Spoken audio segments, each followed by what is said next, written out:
Assalamu alaikum, my dear brother and sister. Ramadan is coming, the month of mercy, forgiveness, and blessing. This month might change our life if we take it seriously.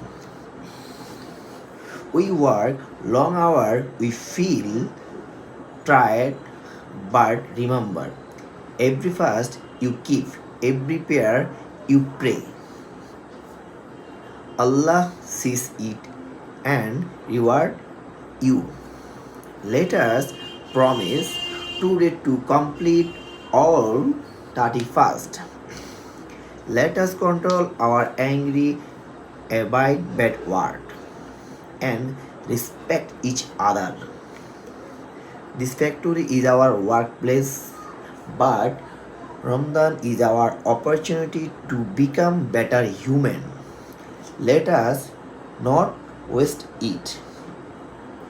May Allah forgive our sins, increase our income, and bring peace to our family.